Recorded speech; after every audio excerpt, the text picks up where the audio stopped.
Welcome to Daddy's Pet Talk. Ikaw at ang pet mo ang bida rito. Nandito po ngayon tayo sa May MOA Pasay para umattend at makita ang loob ng International Pet Summit. Tara, pasukin natin ang loob ng International Pet Summit kung ano ang nagaganap sa loob. Nandito na tayo sa International Pet Summit Philippines 2025. Nagpa-register na tayo doon. May nameplate ka eh. Bibigyan ka ng nameplate doon sa scan. At syempre, papasok na tayo sa entrance ng Philippine Summit. Mga ka-pet talk. Ayan. Marami rito ngayon nagsipuntahan na may mga pets. Ayan po. Pre, kailangan pumila ka sa entrance. Ito ang nagaganap ngayon sa International Pet Summit. Hanap tayo dito mamaya. Pasukin natin at isa-isay natin saliksikin kung ano mga nagaganap at mga pangyayari rito sa International Pet Summit. Daming tao ngayon dahil linggo ngayon eh. Pumunta tayo dahil linggo ngayon. Ayan.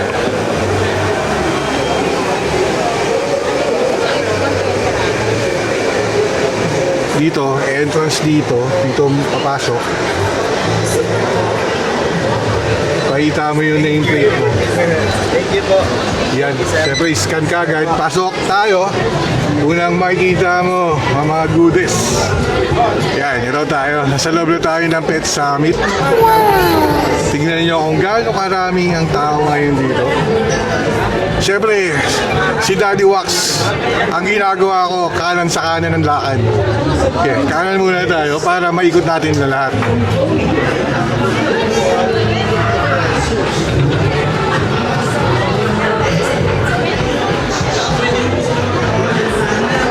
Dito yung mga sa pet option. Siyempre ang McDaffie ay nandito rin po. Talagang quality ang mga gamit ni McDaffie. Ayan.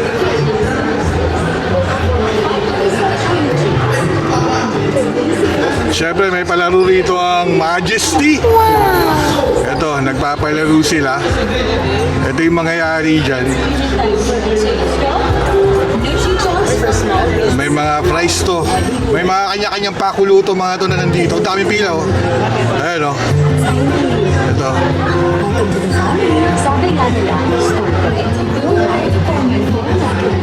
Ikutin natin to isa-isa para maikot natin na lahat. Siyempre ang daming mga fur babies na nandito ngayon. Dala-dala nila.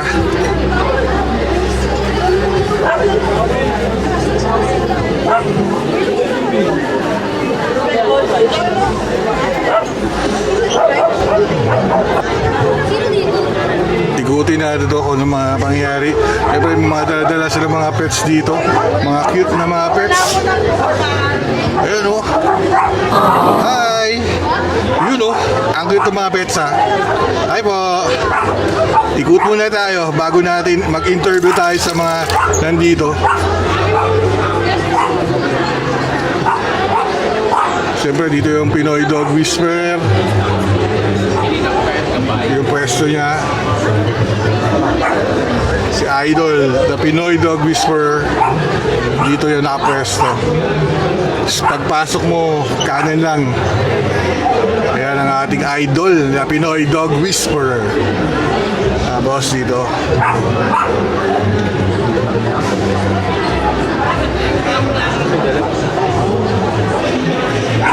Yung pila na ito, kasi maraming palaro dito eh, kaya nagpapapila ko. Ang galing yan.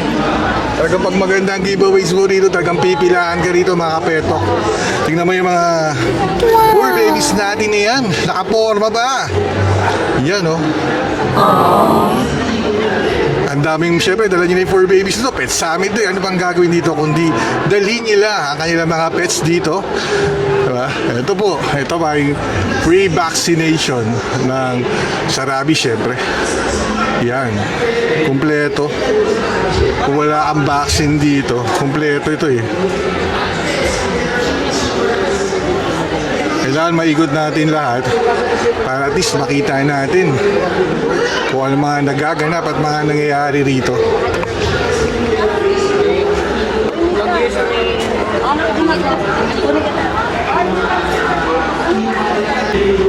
Nandito po tayo ngayon sa The Reptile Lounge Flightless Dragon. Ayan. Siyempre kung gusto mong makita yung mga reptiles dito, ayan, makikita nyo yung mga reptiles na pwede nyo lang hawakan. Kaya lang last day na ngayon, hindi nyo na mapupuntahan to. Pero pinapakita ko sa inyo kung ano mga aganapan na nangyayari dito sa International Pet Summit, mga ka-Pet Talk. Grabe yung ganda. Maganda pa rin. Yung detalye ng kanilang mga naka-display dito, talagang malulupit. Ayun o.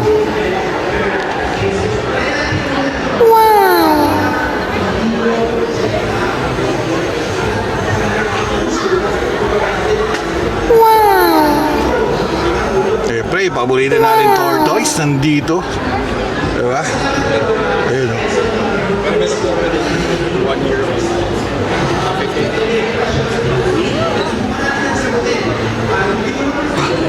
You know, welcome to Daddy's Pet Talk.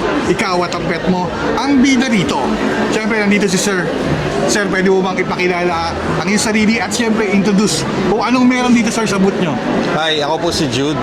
I own Flightless Dragons and the Reptile Lounge. And ngayon po nandito kami sa International Pet Summit. We're exhibiting our animals here. And we're also selling equipments and accessories for your pet reptiles. And here I have a leopard YB pied ball python, which we own, not for sale. And among other animals that we have here are our bearded dragons, leopard geckos as well. And please come and visit. We still have a few hours today, if you can. Visit our booth, booth 95 and 96. Sir, nung nakita ko talaga to, quality talaga yung mga reptiles mo rito, Sir. Basta mamaya, babalik ka kita dahil may nakusundahan ako, Sir, na na tortoise po talaga, baby. Pag-usapan natin, sir. Sir, maraming salamat, Thank you so Sir. much. Pinaunlakan mo itong interview dahil sa Daddy's Pet Talk, ikaw at ang mga pet mo rito, ang bida rito. Thank you po. Thank you po. Ito yung pila. Haba ng pila. Hindi natin alam kung paano tayo dadaan dyan. Ikot tayo ulit.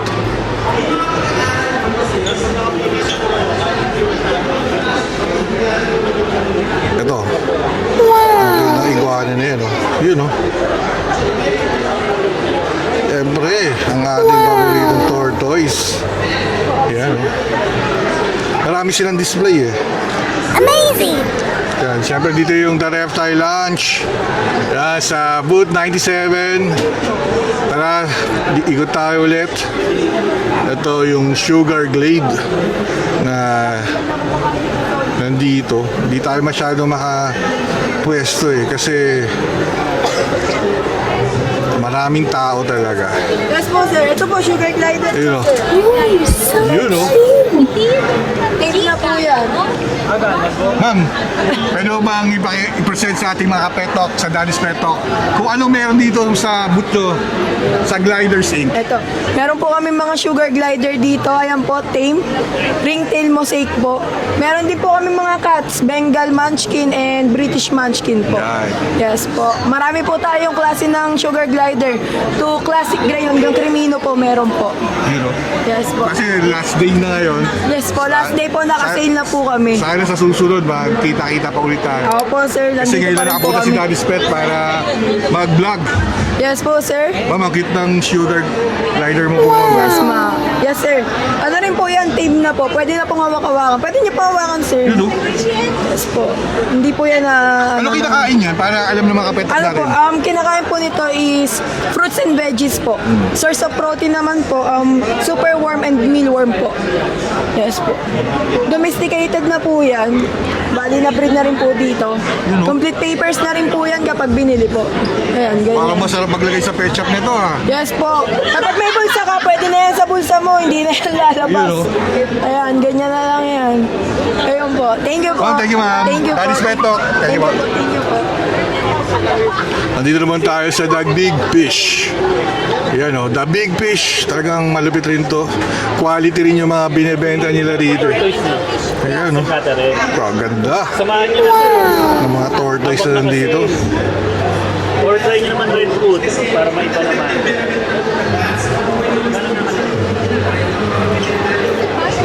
Yun o. Daming tao. Siyempre last day ngayon.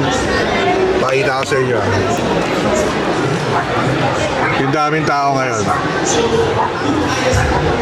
Yan, kadami tao. Lalo na yung pupila. Yung mga sumushoot dyan.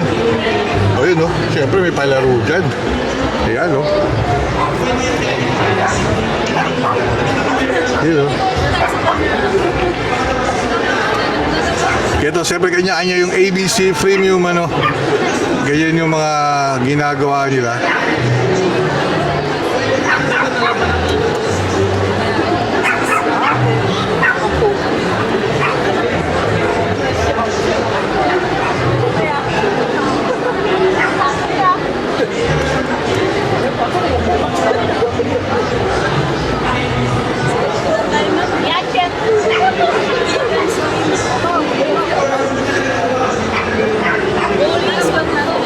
Ayan, babato.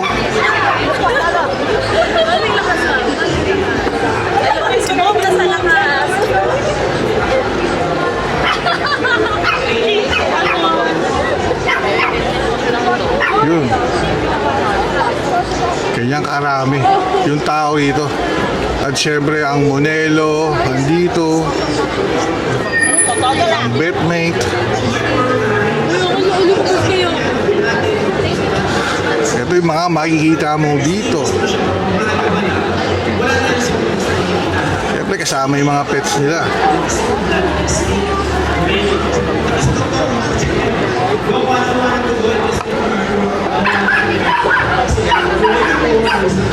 Yan o, puro mga pets na mga dala rito.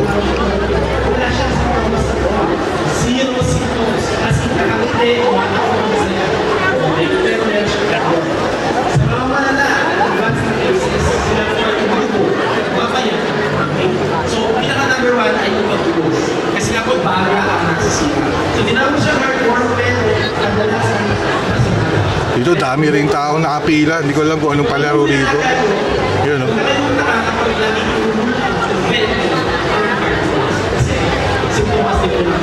pero hindi ko kailangan sa yung buo. Siyempre meron tayong speaker in the house para nagbibigay ng mga tips kung ano yung mga pwedeng mangyari dito. Dapat ba kinakapon talaga? Yan. Or ano mangyayari pag hindi kinakapon? Yes, so magandang question po yan. No? So, paano ka pa, una, kailangan pa kinakapon. Ito. Yun ay recommended natin. Highly recommended natin. No? Highly recommended. Lalo na kung hindi mo siya gagawin Pet for breeding. mara. Kasi, kapag hindi po kinapon, pwede siyang magkaroon ng mga hormonal na sakit. For example po, hormonal na related. For example, ang aso po, is lagi sila mag-i-hit at least twice a year. So tuwing maglalandi yung aso natin, no? Tuwing maglalandi siya, nagbabago yung kanyang tissue ng kanyang matres. Nagbabago yung matres ng aso. Okay? Pag nagbago yung matres na yun, prone siya sa infection. At once na pumasok yung infection, pag hindi na po nakita na maaga, pwede po niya ikamatay yun. Yan. Yan ang importante ng kapon ha, mga kapetok. Pymitra. Kaya buti makinig tayo rito ha. Pangalawa, ang ovaryo po ay nagpo-produce ng estrogen. Parang sa mga babae. Kaya makinig kayo mga kapetok para alam nyo gagawin nyo. Ay tumutulong minsan para mapalaki yung bukol. So kung may mga bukol po sa mga dede, ang magpapakain daw sa kanila ay yung estrogen. So bubuhayin yung estrogen. So pag tinanggal natin yung bukol, madalas sinasabay na po yung pagkakapon para hindi na basta ulit maulit. So importante po yun. No? Kaya highly recommended namin. May mga, ano yung chance nun? About 25 to 40%. Okay, hindi naman lahat ng aso hindi kinapon ay magkakasakit. Hindi naman. Pero, willing ba kayo na mag-risk ng 25 to 40% para sa inyo? Ganito karami yung tao dito ngayon Best na nakapos sa sila. Pet Tapos sila yung Summit. nasa bata. May tanong ata dito sir. Yeah. Sorry, yes. Dok, ano pong magandang shampoo or sabon para sa aso na may itchy skin? Okay. Una po sa lahat, kailangan natin malaman muna bakit siya nangangati. Okay? Kasi pag nalaman natin yung cause ng pangangati, yan ba ay dahil sa galis, sa fungal, sa bacteria, okay? Kailangan muna natin i-address yung number one problem, yung cause nun. Okay? Nang sa ganon, pag wala na yung fungal, wala na yung bacteria, wala na yung galis, madali na tutubo yung balahibo. After nito to, Saka hindi na siya makakapit. merong Pet Yun po yung Passion Show. importante. At yung iba dyan may allergy. Siyempre, manonood tayo yun. The best way po talaga para Kailangan malaman. So, pwede naman forensic tayo tayo. mag-official na bili tayo ng mga anti-itch na mga na shampoo, yung susubukan natin. Pero pag hindi po talaga nag-works ng at least 1 week, 2 weeks, ibig sabihin po, at lalo na pumapangit na yung aso natin, ibig sabihin, may ibang dahilan. Hindi sapat na nangangati lang siya, tapos bibigyan natin ng shampoo. Hindi po. Kailangan hanapin natin yung pinaka-main reason bakit siya nangangati. So, consulte po sa vet. Yes, last one na po. So, ask lang ako kasi in preparation, gusto kasi namin magpakapon din. So, ano kaya yung magiging general side effect? Ito, na-check po natin. Ang ganda ng mga tanong dito eh. Para at least, di ba, na-inform lahat tayo. Okay, syempre, concern natin pag surgery kasi yan eh. So this is not a minor decision. Surgery ito. So hihiwaan yung alaga natin. Magdudugo siya. Tapos pag-aalaga tayo ng aso may sugat. Diba? Magpapainom ng gamot. So I would understand kung bakit kailangan natin maging handa para sa procedure na yun. So number one, kailangan mag-request kayo ng mga blood testing. No? Importante yun, mga kapetok, ha? Or tinatawag na complete blood Ang count. blood Or tinatawag testing. na blood chem para i-check yung kanyang liver and kidney. At best kung kaya nyo din mapacheck yung kanyang puso bago i-surgery. Lahat po yan ay importante para to make sure wala siyang ibang comorbidity or iba pang mga sakit. Kasi kung meron siya iba pang mga sakit, baka optional lang yung ano ngayon, elective lang o optional lang yung surgery. Baka pwede natin i-delay, tapos unahin natin yung mga mas serious na condition na meron siya. Para sa ganun, sure tayo na mas malakas at mas handa yung katawan niya. And then, after naman nun, sir, in general, no, mababa ang risk naman ng surgery. Mababa kasi these are called routine procedures. Lahat ng veterinaryo ay trained gumawa nito at ginagawa nila ito na halos normal na sa pang-araw-araw. So, tumataas lang yung risk kapag may kasabay na ibang sakit. As long as walang ibang kasabay na sakit, trust your vets, okay yan. Alright. Thank you so much. So sana po may na-share ako na konting kaalaman sa ating lahat. Thank you. Yun, okay. Alam nyo na, mga petok. Importante ang kapon. Ito yung sa Nutri-Chunk sa Alpro. Yan, yung mga, syempre, may mga discount to eh. Yan. Majesty, cat food.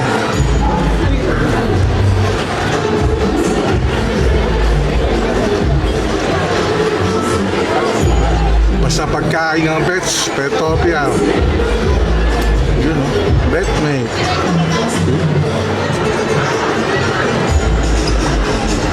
So, importante dito sa mga pets natin, yung mga gamot. Diba?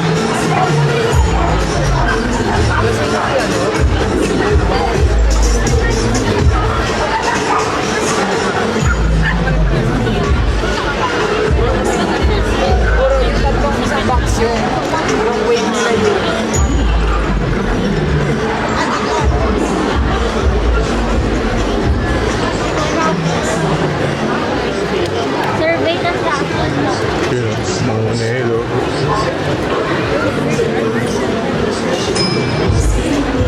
Hirap dumaan. Ikot tayo.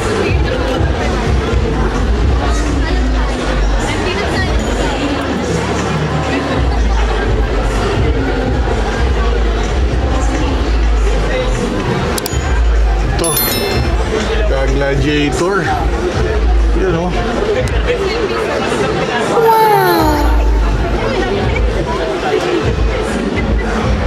o. Mga peto ko.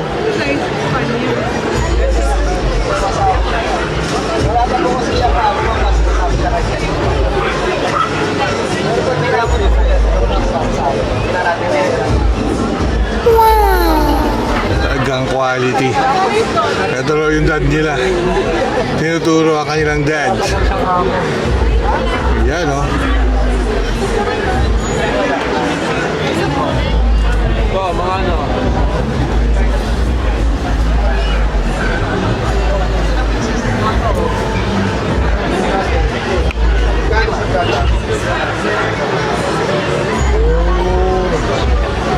Ganda na sugar glider eh. Pwede rin ano eh, gawing pet eh. Niladaan sa bulsa eh. Nilalagay sa bulsa eh. Yun.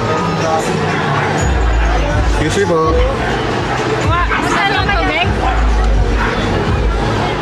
Bilis din magparami.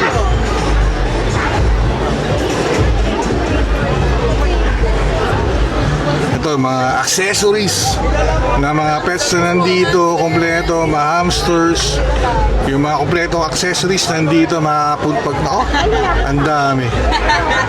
Yun.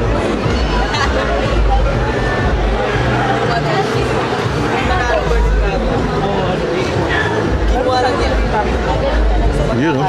Tingnan mo yung kulay niyan. Mga peto. Grabe. Pwede naman nga. May tara na, bis.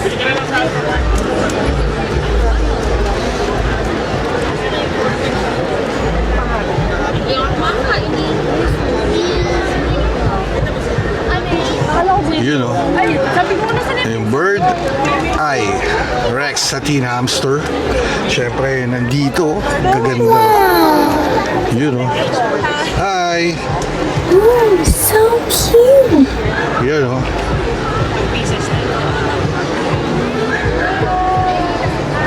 Talagang quality. Yung mga hamster nila rito, mga petok. Siyempre, ano, pet terrific lang yan. Siguro meron silang Facebook. Pwede yung hanapin yun. Yun, oh. Yun, oh. Welcome to Daddy's Pet Talk. Ikaw at ang mga pet mo, ang bida dito. Ma'am, magandang hapon sa inyo, ma'am. Good afternoon po sa inyong lahat. Ma'am, pwede nyo makipakilala sa sarili at syempre, yung mga pets na nandito, ma'am, baka pwede nyo ipakita sa mga petok natin para malaman nila kung saan nila pwede itong hanapin o para makabili rin sila. Ako po si Mary Ann from Pet Terrific. Ito yung mga alaga natin. Meron tayong mga Syrian hamsters, yung malalaki. 6 to 7 inches yung laki nila. So this one, ayan, yan siya. Yun, no? Rex hamster, kulot yung whiskers niya.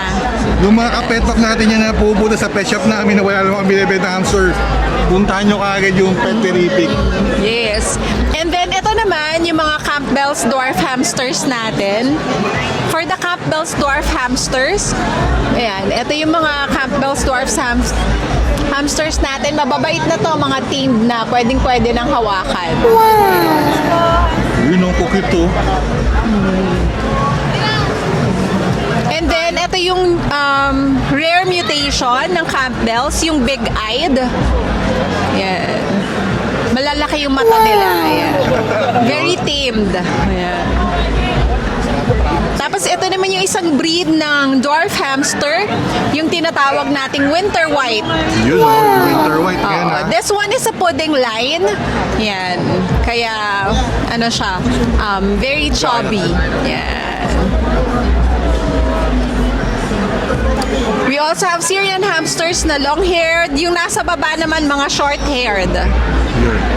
Ma'am, paano nyo lang mapupuntahan itong Pet Terrific?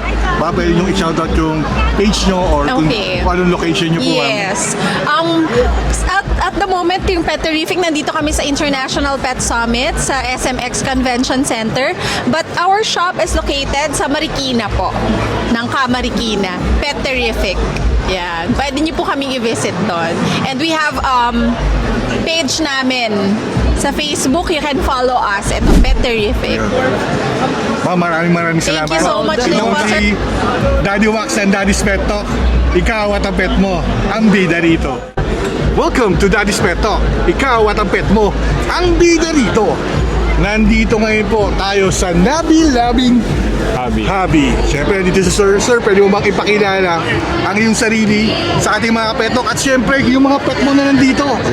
Hi, hello guys. My name name is Jerwel Angelo. Isa ako sa mga nagbibenta dito sa mga event. Here, makikita nyo yung mga iba't ibang hayop natin from hairless guinea pigs, mga long, yan, iba't ibang klaseng hairless yan. Tapos mga long hair. Yun yung long hair nila. Ayan, nag-isa na ang long hair natin actually. Gerbils, tapos mga iba't ibang klaseng chicken, yan. Makikita Sa mga chicken dun, no? yan, ito, Bengala. Sila yung kumakain ng snake. Kung meron kayong mga farm, ito magandang dali ngayon doon. Yun, no? Sir, ito, mga price range nito, mga magkano to? Sa hairless po natin, usually nagre-range po tayo from 4K hanggang 15K. Depende po sa kulay actually. Depende talaga yun. Yes po. Sir, talagang magaganda to eh. Talagang, kumbaga sa ano to, exotic to. Yes Yun lang po. makikita ng mga tao dito, ng mga Opo. petok natin. Sir, ano bang may pagmamalaki ng nabilang hobby po ninyo? Siguro mapagmamalaki namin, own breed namin to. Lahat to is dumadaan sa masusing pag-aalaga bago correct. namin i-produce. Siyempre, maintenance, tapos kailangan natin magaling pag-aalaga talaga. Para sa other end naman, yung mga mag-aalaga, at least, di ba? Uy, may bayano po. Tapos, yun yung mga proper care, yan. Sir, maraming salamat. Thank you po. Sana makita to ng mga kapetok natin. Yung mga naghahanap ng mga getong klaseng mga pets po. Yes po. Na bago sa mga mata nila. Dito lang yan, syempre, sa Nabi Loving Hobby. Yan po. Sir, maraming salamat. Thank you po, thank Ito you si po. Daddy Wax and Daddy's Pet Talk. Ikaw at ang mga pet mo, ang bida rito. Thank you po, thank you. Yun mga petok, oh. Tingnan nyo naman. Talagang mapapauwaw ka sa ganda ng mga pagbibreed sa kanila. Siyempre, hindi naman to breed lang eh.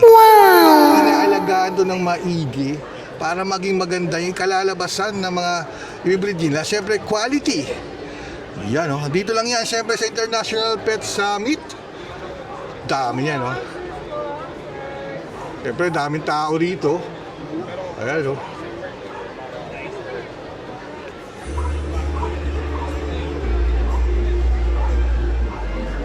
Yung mga manok, oh. Tingnan mo, chicken, iba't ibang uri ng mga manok. Ayan, oh. Grabe.